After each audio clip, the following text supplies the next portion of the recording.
No vídeo de hoje eu vou te mostrar quais são os 3 melhores investimentos para quem está começando agora, para os iniciantes. Lembrando, são os 3 melhores investimentos na minha opinião. Se você gostou do tema do vídeo, deixa o like, se inscreve aí no canal, compartilha para um amigo e dá uma olhadinha aí no primeiro link da descrição. Agora vamos para o vídeo. Vamos começar com esse top 3. O terceiro lugar, na minha opinião, são os ETFs. Os ETFs são fundos de índices, né? Então eles tentam replicar algum índice. A rentabilidade deles vai ser através de algum índice. Ou seja, aqui no Brasil nós temos o índice Ibovespa, né? Que é o índice das maiores empresas que estão na bolsa aqui no Brasil.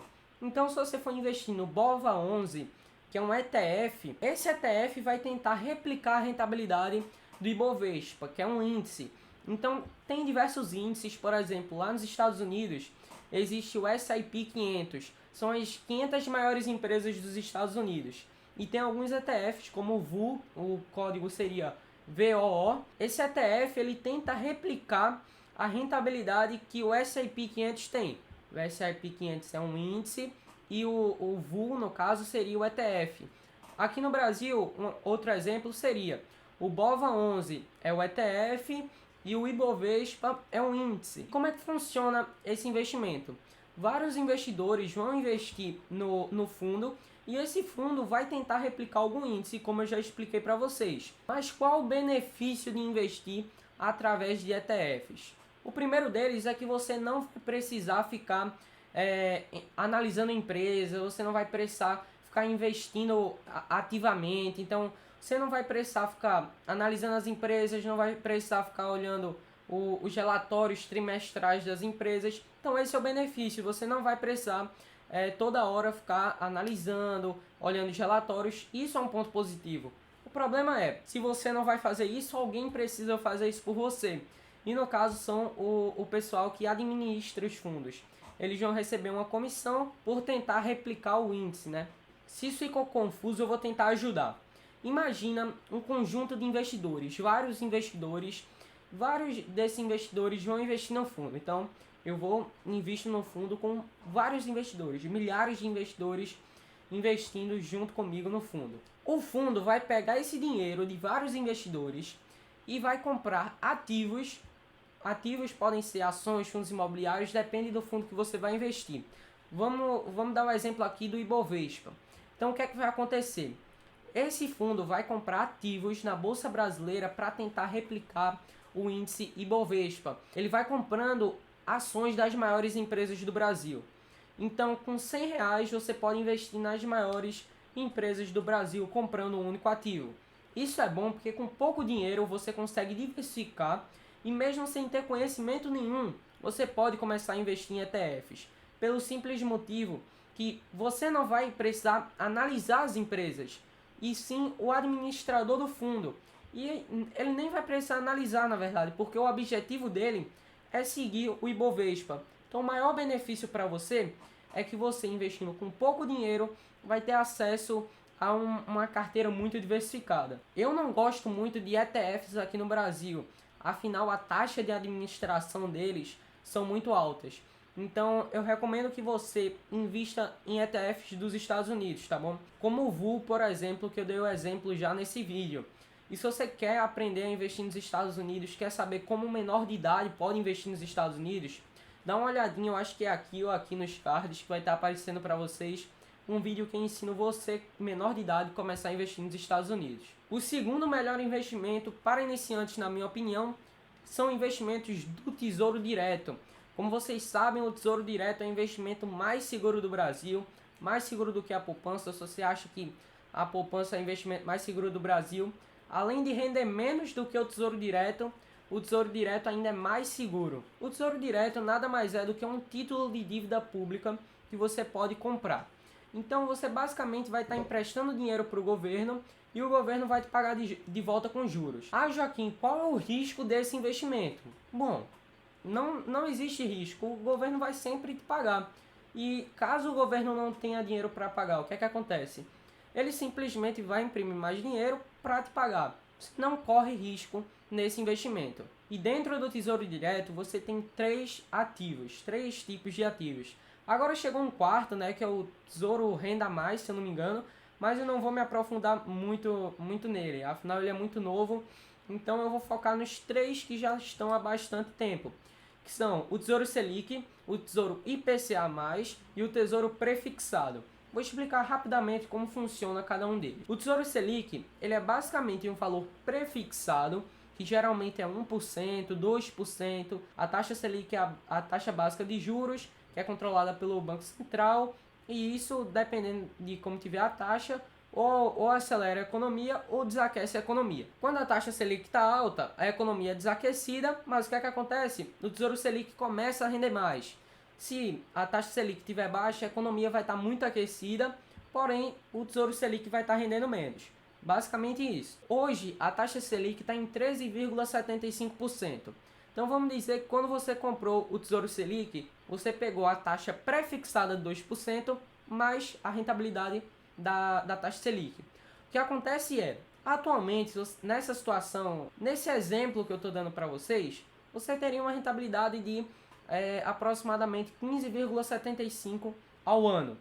Joaquim, isso com renda fixa é possível? Possível é, mas aí é que tá. Não vai, a taxa Selic não vai ficar por muito tempo em 13,75%. A taxa Selic está nesse patamar porque a inflação antes estava muito alta. Agora a taxa Selic vai permanecer nesse patamar de 13,75% e a tendência após isso é de queda. Então você vai continuar lá com seus 2% pré-fixado, você vai ter fixo aqueles 2%, ou 5% ou 1%, como eu dei o exemplo para vocês, mas a Selic. Então esse investimento vai variar muito a rentabilidade de acordo com a taxa Selic. Porém é um investimento de renda fixa, então sempre a rentabilidade será positiva. Agora o segundo tipo de ativo dentro do Tesouro Direto é o Tesouro IPCA. Ele é bem parecido com o Tesouro Selic. Ele é basicamente uma taxa pré-fixada também, mais o IPCA. Então vamos dar o mesmo exemplo de 5%, né, de pré-fixado mais o IPCA. O IPCA é a inflação. No período que a gente está, a inflação está controlada, então a inflação está baixa. Então ele estaria rendendo em torno de 6%, 7% ao ano hoje em dia. Mas o que é que você pode fazer? Você pode diversificar deixando um pouco no Tesouro Selic e um pouco no IPCA+. Por quê? Porque quando a Selic está alta, a inflação está baixa. Então se você tem um Tesouro Selic, ele vai estar rendendo mais no período que a inflação estiver baixa e o Tesouro IPCA vai estar rendendo menos. Porém, se isso alterar, se a Selic estiver baixa e a inflação estiver alta, o Tesouro IPCA vai render mais e o Tesouro Selic vai render menos. Então você vai fazendo um preço médio, fazendo com que a rentabilidade seja uma rentabilidade média. Então ao invés de, em momentos que a taxa Selic está muito alta e você investir só no IPCA, ao invés de você ter uma rentabilidade baixa e ser essa a diferença, você pode estar tendo uma rentabilidade dessa daqui se você investir metade, 50% em cada título. E agora o terceiro investimento que você pode fazer dentro do Tesouro Direto é o Tesouro Prefixado, que é simplesmente um valor prefixado.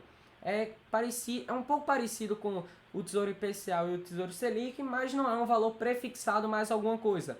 É só o valor prefixado.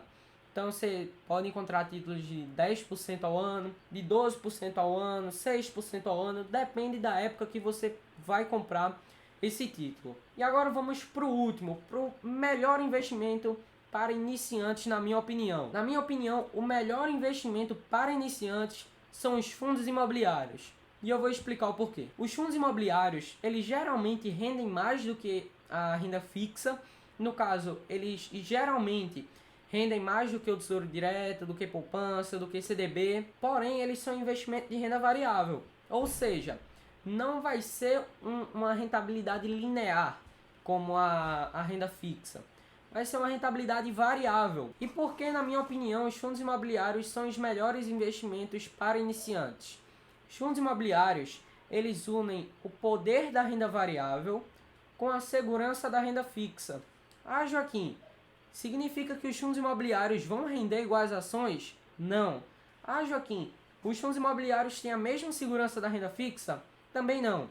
mas dentro dos ativos de renda variável, os fundos imobiliários são os mais seguros. Dentro da renda fixa, os fundos imobiliários geralmente rendem mais do que a renda fixa. Então, por isso que, na minha opinião, os fundos imobiliários unem o poder da renda variável, que no caso seria uma rentabilidade maior do que a renda fixa, com a segurança da renda fixa. Por quê? Porque comparado às ações, os fundos imobiliários são muito mais seguros. Então ele é simplesmente um investimento que está ali no meu termo. Por isso que eu acho eles tão bons. E o que são fundos imobiliários?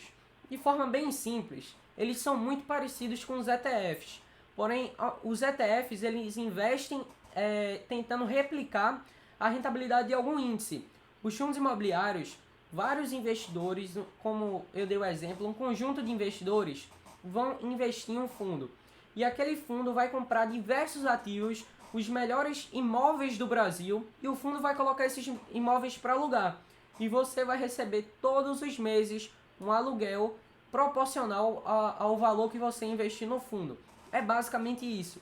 Fundos de shoppings, eles vão ter os melhores shoppings do Brasil. E existem diversos tipos de fundos imobiliários. Existem fundos de shoppings, fundos de lajes corporativas, fundos que são residenciais, né? Se eu não me engano é o HGRU, que foca nesse tipo de ativo. Tem fundos que investem no setor educacional, então eles possuem escolas, faculdades, então eles possuem esses imóveis e eles alugam esses imóveis e você, que é o investidor do fundo, recebe o aluguel todos os meses proporcional ao valor que você colocou, ao valor que você investiu, né? É basicamente isso. E um ponto muito positivo dos fundos imobiliários é que você, quando começa a investir em fundos imobiliários, você recebe dividendos todos os meses. E um dos motivos que eu também acredito que os fundos imobiliários sejam os melhores investimentos para quem está iniciando é por conta dos dividendos. Todos os meses você vai receber dividendos investindo através de fundos imobiliários. Todos os meses. Então você vai conseguir observar o seu investimento já rendendo. Você compra uma cota de um fundo imobiliário, que nada mais é do que uma parte de um fundo imobiliário. Você comprou a cota, no mês seguinte você já vai começar a receber os dividendos, que nada mais são do que uma parte do aluguel. Em canto nenhum você conseguiria começar a investir em imóveis com R$100, a não ser nos fundos imobiliários. Os fundos imobiliários também são um excelente investimento para a construção de renda passiva. A renda passiva é basicamente uma renda que você obtém sem precisar trabalhar, sem ter esforço nenhum. Você recebe aquele valor sem precisar fazer nada. É basicamente isso que você tem com os dividendos. Você vai investir aquele valor e você vai receber os dividendos. Como eu já disse para você, é basicamente o aluguel dos imóveis que o fundo tem distribuído proporcionalmente entre os investidores. Eu espero que você tenha gostado desse vídeo. Se gostou, deixa o like, se inscreve aí no canal, compartilha para algum amigo. E se você quer se aprofundar, conhecer mais os fundos imobiliários, clica aí no primeiro link da descrição. Se você quiser continuar assistindo o conteúdo aqui do canal, tem 2 vídeos na tela e até o próximo vídeo.